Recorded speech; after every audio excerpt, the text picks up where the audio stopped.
Hello everybody and welcome to the second episode of Fourdown's Running Wild. Yes, I made it to the studio and I'm not going to lie to you today. It's extremely cold here and I'm not in a good mood and I have no material for the show, so I'm just going to wing it. So let's get started. So let's kick off the show with this week's Botch of the Week. And this week's winner goes to... Yes, the hardcore wrestling fans know that Sexual Chocolate means Mark Henry. Now, Mark, I've got a hell of a lot of respect for you, and you fought through your injuries. I understand that, because you don't want to lose this massive push that you're going on at the moment, but really, if you don't rest, then you're just going to get more injured and you'll never get that dominant force back. For instance, when you're in your world title match with Daniel Bryan 2 weeks ago and your knees blew out, that is your botch of the week, friend. And that is why you need to take some time off. Hopefully that this suspension will do you good and you'll be able to come back as a dominant force. And like I've quipped in quite a few times before, for anyone who has me on Twitter, @KHFC, you'll understand that I think that Mark Henry is the next best colour commentator for SmackDown. Anyone's better than Booker T, mind you. Anyway, let's move on to the next part of the show. Now I want to talk about Daniel Bryan, the next big heel in the WWE. Oh my God, who the hell cares? Well, Peter Griffin, I do. And do you want to know why? Because after seeing Monday Night Raw where he interacted with CM Punk and then seeing his amazing vegan promo on SmackDown where he got the fans reeling at him and actually got real SmackDown heat, not fake SmackDown heat, he became one of my favourite heels in the company. And since he's going with this whole vegan route, I really think he's going to take it the same way that CM Punk did with the straight edge route. Then, once we really start to hate him, he can flip it on his head again and turn into the next big face, just like CM Punk did. I've got a lot of hope for Bryan, but one thing that did go wrong in my opinion is Michael Cole. Cole and Bryan had the perfect opportunity to become friends in that ring just then. Cole has been putting over Bryan a little bit more recently, and this is exactly what needs to happen, WWE. Your creative team needs to make this happen. WWE, Bryan and Cole equal magic. These two complement each other perfectly because everyone knows the history. And before I start ranting on, let's just move on. The people in this city are some of the worst offenders.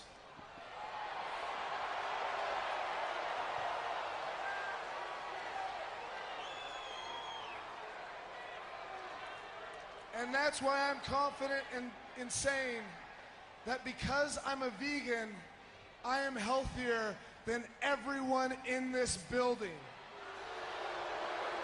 Next up, it's time for the match of the week. Now, to me, this was a very, very close call because there were two very good matches, in fact, in Randy Orton versus Wade Barrett on SmackDown in a no disqualification match. I'm always a big fan of the no disqualification matches. I'm quite a hardcore fan and I love it when this happens, but obviously it doesn't live up to the expectations of the crowd because of the past of these sort of matches. The other match, obviously, CM Punk versus Daniel Bryan. It was billed as a first time ever match, except it's probably happened about 10 times on the indies before, but I guess this is the first time on the big stage and WWE just taking a shot at the indies there. They were both really good matches, and I think I'm going to give it to CM Punk versus Daniel Bryan, because even though there was no clear winner and it was a disqualification because of interference from Chris Jericho, this was best because neither person had a clean loss over them, and I think Daniel Bryan needed that bit of a disqualification victory, and the way that he does those celebrations I just love, and it gives him a hell of a lot more character than he had before. Oh yeah, people say that a song can tell 1,000 words, and that's exactly what this song does. Dark Horses, the song is called, and it fits perfectly for the 2012 Royal Rumble. The winner, as everyone must know now unless you're living under a rock, was Sheamus, the Great White. Not trying to get anything racist out there, but when he was in the ring with Mark Henry, my step-sister said to me, we'd get in trouble if we called him the Great Black, so why can they call him the Great White? Anyway, moving on. Now, a lot of people are saying that Sheamus didn't deserve to win the Royal Rumble or was the wrong person. Well, let me explain why I think he was the best choice. Behind Christian, obviously, who lost me a hell of a lot of points in the Royal Rumble prediction game. Even though I came 12th, I probably would have come first if Christian had won it. Thanks, WWE Creative Team. Anyway, the winner, Sheamus. Think about it like this. John Cena versus The Rock at WrestleMania. Chris Jericho versus CM Punk at WrestleMania for the WWE Championship. Pretty much guaranteed. Undertaker's match, whether he faces Triple H, Brock Lesnar, or anybody else, that's going to be the second match on the card. So that makes the Royal Rumble winner the fourth guy on the card, and in the fourth lowest match, which will probably be for the World Heavyweight Championship. So Chris Jericho had no need to win it, so what was the point of giving it to anyone else except for Sheamus, who can now face Daniel Bryan? Think about it, guys.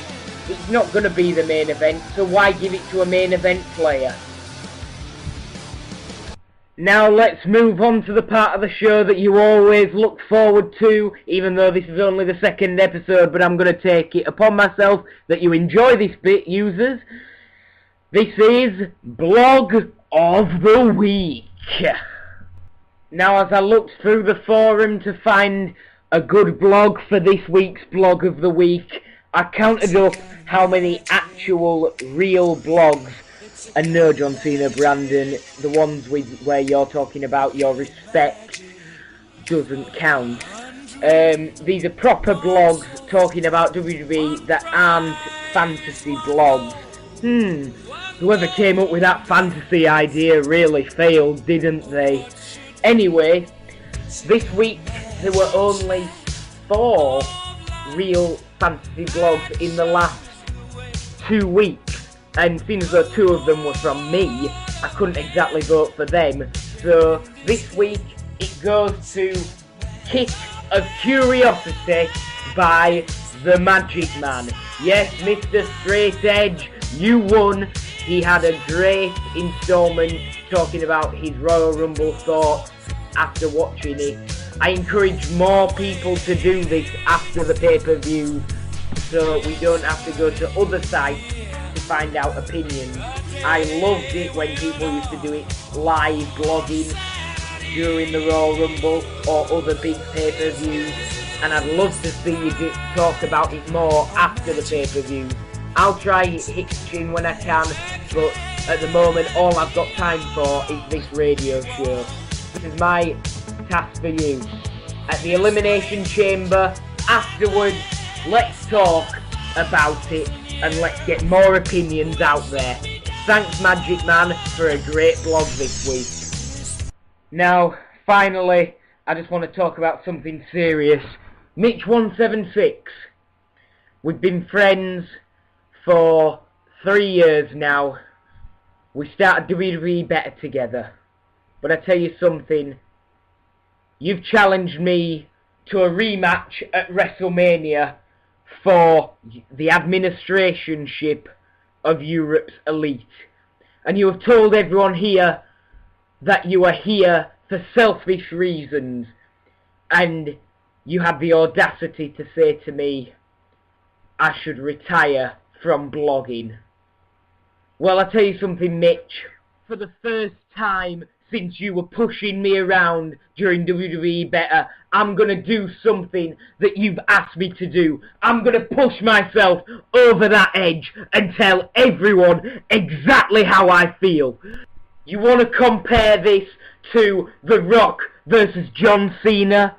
Well, that is exactly how people think it's going to be, because I am apparently a cookie-cutter blogger who has been the same for the past 3 years, and you are the apparent great one. Even if you bullshit on these fans, they will still love you, as seen by CJB. Well, I'm telling you something, Mitch. That's not going to happen anymore. I'm going to tell you all right here tonight, for one night only, why I deserve to be the Europe's elite administrator.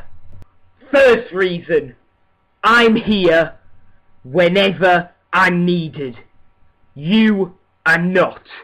You wanted to retire as the greatest, the only Hall of Famer of all time. And at the time, I thought I had respect for you. I thought that when the slump came, you would rise from the darkness and solve all our problems. That is why I inducted you into the Hall of Fame, Mitch. That is the one reason. But when we needed you this summer, when we needed every single veteran that has screwed over this site, nobody came. I was left there on the chat box by myself, sometimes with good people like Simru96, and sometimes with Bing Bong or the Magic Man. But nobody, not even our site leader, would do it and help us come out of this slump.